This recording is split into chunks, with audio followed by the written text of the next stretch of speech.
Starting from the rest, a body slides down a 45 inclined plane, 45 degree inclined plane, twice the time it takes to slide down the same distance in the absence of the friction. The coefficient of the friction between the body and the inclined plane is. यार angle कितना है यहाँ पे 45 degree, वो twice time ले रही है. अगर स्मूथ सरफेस होता तो जितना टाइम लेती उसका डबल टाइम लग रहा है, रफनेस है तो. और थीटा की वैल्यू 45 डिग्री, ठीक है ना. म्यू की वैल्यू बतानी है कितना था. क्वेश्चन समझ में आया क्या? क्वेश्चन दोबारा समझा रहा हूँ. प्रीवियस ईयर का क्वेश्चन है तो बहुत ज़्यादा समझ के दिमाग में बिठाने की ज़रूरत है इस चीज़ को, ठीक है ना. आपको इसमें क्या करने की ज़रूरत है कि आप इसमें एक बार एंगल 30 डिग्री डाल के देखो, बल्कि 45 की जगह 30 दोबारा करो, ये 60 करके फिर दोबारा करो. इस तरीके से दिमाग में बैठेगा ये. ध्यान से समझो क्वेश्चन क्या है. मैं एक बार क्वेश्चन ही दोबारा समझा रहा हूँ, क्वेश्चन ही दोबारा सुन लो आप. सुनो आप ध्यान से, क्वेश्चन ही फिर से करते हैं हम लोग. कि मान लो कि यहां पर जो है ना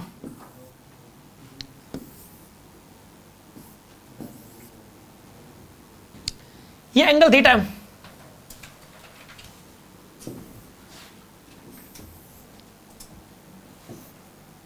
ये एंगल थीटा,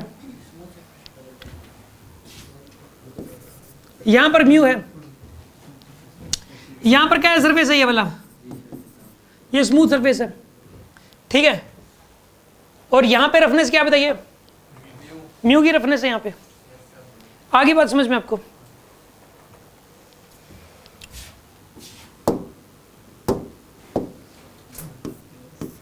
ये एम मास का ब्लॉक, ये एम मास का ब्लॉक, ये लेंथ और ये लेंथ सेम है, ठीक है. ये लेंथ और ये लेंथ सेम है. इसमें यह बोला गया है कि म्यू, अगर इसमें जो टाइम लग रहा है, अच्छा पहले ये बताओ, ये देखो केस ए है, ये वाला बी है, टाइम किस में ज़्यादा लगेगा किस में कम लगेगा? ए में टाइम, बी में टाइम ज़्यादा किस में लगेगा? ए में ज़्यादा लगेगा. और कम किस में लगेगा? बी में कम लगेगा, ए में ज़्यादा लगेगा. ये बात मानते हो कि नहीं मानते? ये कह रहा है कि डबल लग रहा है. क्या लग रहा है? डबल. और थीटा की वैल्यू भी कितनी दे दी इसने? तो म्यू की वैल्यू बताओ. क्वेश्चन ये है, ठीक है. कैसे करें अब इसमें? आप एक काम करो, इस केस में एक्सेलरेशन कितना होगा बताओ? जी साइन थीटा, जी साइन 45, मतलब 5√2 ना. और यहाँ एक्सेलरेशन कितना होगा बताइए? जी साइन थीटा माइनस में, पहली बात तो ये फॉर्मूले बिल्कुल टिप्स पे होने चाहिए. ये दोनों फॉर्मूले, ये दोनों फॉर्मूले नहीं पता तो देखो आप, मतलब आधा तो टाइम आप यहीं खराब हो जाएगा. फिर यहीं से थोड़ा कॉन्फिडेंस भी तो डाउन हो जाता है ना. उसी से उस क्वेश्चन से रिलेटेड अगर मैं रिजल्ट ना पता हो तो हमारा कॉन्फिडेंस लेवल एकदम से लूज हो जाता है उस क्वेश्चन को देखते ही. और उससे रिलेटेड अगर रिजल्ट पता हो तो कॉन्फिडेंस लेवल एकदम से बढ़ जाता है कि शायद हो जाएगा. अंदर से आवाज़ आती है, क्वेश्चन पढ़ते ही अंदर से कैसी आवाज़ आई ये बहुत मायने रखता है. पढ़ते ही अगर ये आवाज़, इसलिए मैं पता है मैं ध्यान से ही पढ़ता हूँ. क्यों मैं ध्यान से क्यों पढ़ता हूँ क्वेश्चन? मतलब मैं ऐसा नहीं होता कि जल्दी जल्दी पढ़ दिया, क्योंकि अगर मैंने जल्दी जल्दी पढ़ दिया ना तो अंदर से इस बात के चांसेस ज़्यादा हो जाएंगे ऐसी आवाज़ आने के कि यार नहीं होगा, इस चीज़ की आवाज़ ज़्यादा आएगी. फिर तो उस चीज़ से मेरे को पता होगा तो भी नहीं हो पाएगा. तो मैं क्या करूँगा, ध्यान से पढ़ूंगा ताकि मेरे अंदर से तो आवाज़ आए ना, सीधी सी बात है. और आए तो क्या आवाज़ आए, हो जाएगा, सीधी सी बात है. ये अंदर से ये जो आवाज़ आना कि नहीं होगा, ये सबसे बड़ी प्रॉब्लम है. और ये तभी आती है तो आना, आता ही ना हो क्वेश्चन तो आएगी. और एक स्टेटमेंट समझ में नहीं हो तो आती है. तो इसलिए स्टेटमेंट को बड़ा ध्यान से समझने की जरूरत है फिजिक्स के. अब इसके अंदर सुना आप, तो इसको सॉल्व करो आप. कितना बनेगा ये? 5 माइनस में 5√2 बनेगा क्या ये? 5√2 माइनस में है जी 5√2 म्यू, ये बनेगा आपके पास. अब सुनो, ये वाला एक्सेलरेशन कितना है? 5√2. अब आप एक काम करो, यहां से यहां तक सेकंड इक्वेशन लगा दो क्योंकि डिस्टेंस दे रखी है, और इसमें भी सेकंड इक्वेशन लगा दो. और यहां से सेकंड इक्वेशन से टाइम निकल के आएगा, इसमें भी सेकंड इक्वेशन से टाइम निकल के आएगा. और ये जो टाइम निकल के आएगा इसका डबल करके इसके साथ इक्वेट कर देना, आंसर आ जाएगा आपके पास. सुनो आप, इसके अंदर टाइम कितना निकला पहले तो ये निकाल लो आप. टाइम ए वाले केस में टाइम कितना आएगा ये निकालना है. तो आप एक काम करो, एस इक्वल टू प्लस आप लगाओ आप. सीधा फॉर्मूला अभी मैं डिराइव तो कर दूंगा, लेकिन आपको वैसे रिजल्ट बहुत जना बना दिया आपने तो। इसमें ये एस इक्वल टू, अगर ऐसा केस दोबारा आया ना तो मैं इसका रिजल्ट बना दूंगा फिर, ठीक है ना। S equal to u t plus u की वैल्यू कितनी यहाँ पे 0, एक्सेलरेशन कितना है इसका 5√2 इंटू 1 माइनस का म्यू हाफ ए, और टाइम की वैल्यू कितनी हो जाएगी यहाँ पे, एक काम करो इसका टाइम टी मान लो, तो कितना मानोगे 2t, और पूछा क्या क्या था इसमें, चलो इसका टाइम t मान लो, इसे कितना मानोगे फिर 2t, चलो 2t कर दो इसका, कितना आंसर आएगा इसका 5/√2 इंटू में 1 माइनस म्यू इंटू 4t², कितना आंसर आएगा इसका बताइए, कैंसिल करो 2√2 नहीं बनेगा ये वाला, 5 ये आ जाएगा 10√2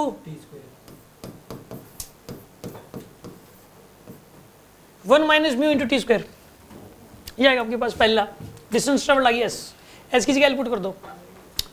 ये तो ए पार्ट का था मामला, अब बी पार्ट का मामला, यहां से लेके यहां तक सेकंड इक्वेशन लगाओ आप, u t plus half a t, s की वैल्यू कितनी आएगी यहाँ पे एल, यू की वैल्यू 0, ए की वैल्यू कितनी आएगी यहाँ पे 5√2 इंटू टाइम का स्क्वायर, ठीक है। इसको और इसको इक्वेट करो बाप, इसको इक्वेट करो, क्या लिखोगे बताइए 10√2 into 1 minus mu t² is equals to 5/√2 आएगा यार ये t², ऐसा करो t² से t² गया, ठीक है, सही कर रहा हूं ना, अरे बोल भी नहीं रहे, शाबाश।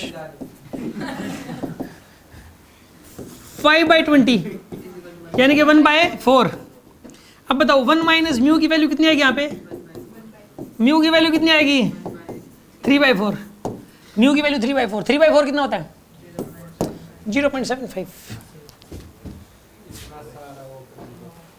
टाइम होता है रूट एक्सेलरेशन एंड रूट के डायरेक्ट वो होता है इनवर्सली प्रोपोर्शनल होता है, तो अगर टाइम डबल हुआ है तो एक्सेलरेशन 1/4 होगी, टाइम डबल तो एक्सेलरेशन 1/4, तो g sin theta minus mu cos theta is equal to 1/4 of, एक बार को यहाँ पे सोचने दो, रुको तुम क्या बोलो, पहले बोलो, दोबारा बोलो एक बार, अगर टाइम डबल हुआ है टाइम डबल हो गया तो एक्सेलरेशन 1/4 होगी, एक बार रुको पहले तो ये बात सोचने दो, टाइम डबल तो एक्सेलरेशन 1/4, सेम डिस्टेंस ट्रैवल करने में,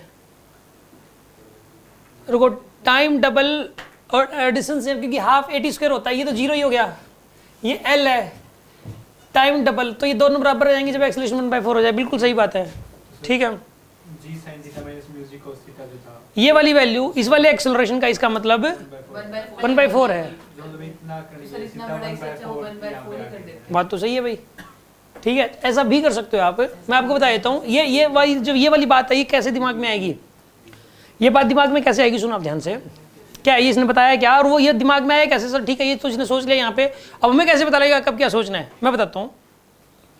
अगर डिस्टेंस ट्रेवल हो बराबर, दो केसेस हो अलग अलग, मतलब मैं जरूरी नहीं कह रहा कि इंक्लाइंड प्लेन की बात हो रही है, कहीं पर भी बात हो रही है, दो गाड़ियां हैं ओरिजिनल ग्राउंड पे, डिस्टेंस ट्रेवल्ड क्या हो सेम, और इनिशियल वेलोसिटी 0 हो, क्योंकि इनिशियल वेलोसिटी 0 होना एक बहुत बड़ा ही मतलब ना कैलकुलेशन को आसान करने वाला काम है यार, वो बहुत इनिशियल वेलोसिटी 0 होता ही, तो क्यों, क्योंकि यूटी 0 हो जाता है, एक सीधा सीधा रिलेशन होता है डिस्टेंस एक्सेलरेशन और टाइम में, इनिशियल वेलोसिटी 0 हो तो डिस्टेंस एक्सेलरेशन और टाइम में रिलेशन आ जाता है एक, और इसने डिस्टेंस तो सेम दे ही दिया एस और एस, तो एल और एल, इसमें भी एल दे दी, इसमें भी एल दे दी, तो वो रिलेशन बच गया ए और टी के बीच में, सीधी सी बात ये है, ए के दोनों ए के बीच में रिलेशन पता हो तो टाइम का रेशियो, ए का रेशियो पता हो एक्सेलरेशन का, इसका एक्सेलरेशन इतना, इसका इतना, तो फिर टाइम का भी रेशियो पता लग जाएगा, सीधी सी बात यही है।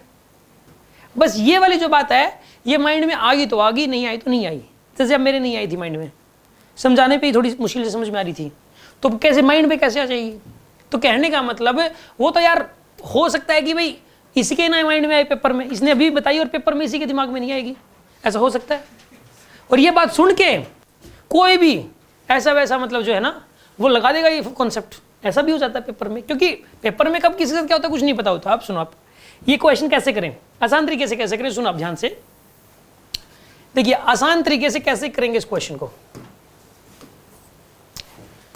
सुनो आप ध्यान से देखो, एस इक्वल टू क्या होता है पहली बात तो u t plus half a t square, u zero ही है तो क्या आएगा यहाँ पर ये हाफ ए टी स्क्वायर। देखो सुनो आप, ये एस सेम है दोनों केसेस में, एस क्या है दोनों केसेस में सेम। अगर ए का टाइम डबल है, ए का टाइम क्या है, तो जिसका टाइम डबल है उसका एक्सेलरेशन वह ए बाई 4 होना चाहिए, तभी तो ये डिस्टेंस ट्रेवल सेम आ पाएगी। ये सोचना पड़ेगा आपको। एक बात बताओ, एस की जगह क्या, एस तो ऐसे ही रहना चाहिए। मैं टाइम को 2t पुट कर रहा हूं, टाइम को क्या पुट कर रहा हूं 2t का स्क्वायर, तो ए को मैं क्या पुट करूं एक ही जगह कि डिस्प्लेसमेंट वही बन जाए। समझे नहीं समझे, थोड़ा कंसंट्रेट करो, ठीक कंसंट्रेट करो, सुनो थोड़ा दिल लगाओ यहाँ पे, बोर्ड पे दिल लगाओ, बोर्ड पे, ठीक है। सुनो आप, एस है ये देखो, मैं चाहता हूं ये एस की वैल्यू उतनी ही रहे, एस की वैल्यू क्या रहे उतनी रहे जितनी पहले थी, और टाइम की वैल्यू मैंने कर दी डबल।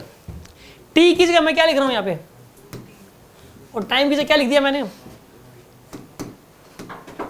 अरे यार टाइम की जगह क्या लिख दिया मैंने 2t, मतलब t की जगह 2t का स्क्वायर करूंगा मैं, तो a की जगह मैं क्या लिखूं कि ये वैल्यू उतनी ही रहे, a बाई 4 कर दो, क्योंकि जब आप सोल्व करोगे इसको half a by 4 into 2t का स्क्वायर, जब आप जो सोल्व करोगे तो हाफ ए टी स्क्वायर ही बनेगा, फिर से जो पहले वाली वैल्यू थी वही बनेगी। आगे बात समझ में, मतलब टाइम को डबल कर दिया तो एक्सेलरेशन कितना हो जाएगा 1/4 हैं।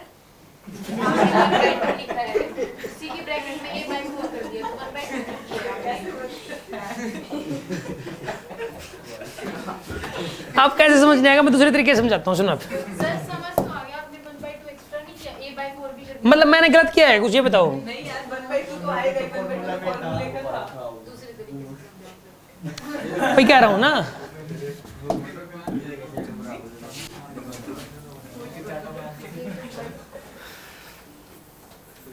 दूसरे तरीके से समझाता हूँ, तरीके बहुत है अपने पास।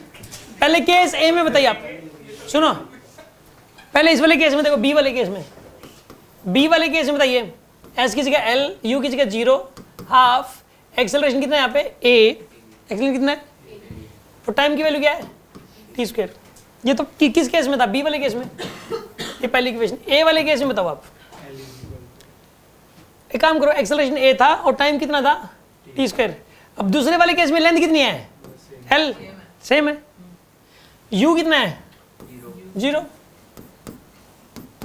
एक्सेलरेशन कितना है इसका मानना पड़ेगा ए डैश मान लो, कितना मान लिया, और टाइम कितना है 2t का स्क्वायर। ये कौन सी इक्वेशन बन गई सेकंड। फर्स्ट और सेकंड को क्या कर दो, रेशियो ले लो, ये फर्स्ट और सेकंड में एल और ये लेफ्ट हैंड साइड तो बराबर है, राइट हैंड साइड को भी इक्वेट करो, half a t square equals to half a dash into 2t का स्क्वायर। हाफ से हाफ गया, गया कि नहीं गया बोलो, तो ए टी स्क्वायर की वैल्यू किसके बराबर आएगी यहाँ पे, ए डैश इंटू में 4t स्क्वायर, टी स्क्वायर से टी स्क्वायर गया, तो ए डैश की वैल्यू कितनी आएगी बोलो, एक्सेलरेशन कितना हो जाएगा, वही तो मैं समझा रहा था, ठीक है ना। उसी चीज़ को डायरेक्ट सोचने का तरीका बता रहा था मैं आपको, कि अगर टाइम को डबल करोगे, यानी इसका टाइम अगर इससे डबल है तो एक्सेलरेशन कितना, इसका ए है तो इसका कितना हो जाएगा a/4। आगे बात समझ में।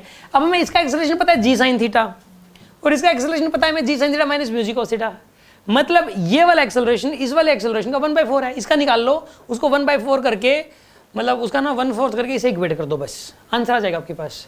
करके देखते हैं उसको भी उस मतलब जो ना, इसको मैं इरेज कर रहा हूँ भाई,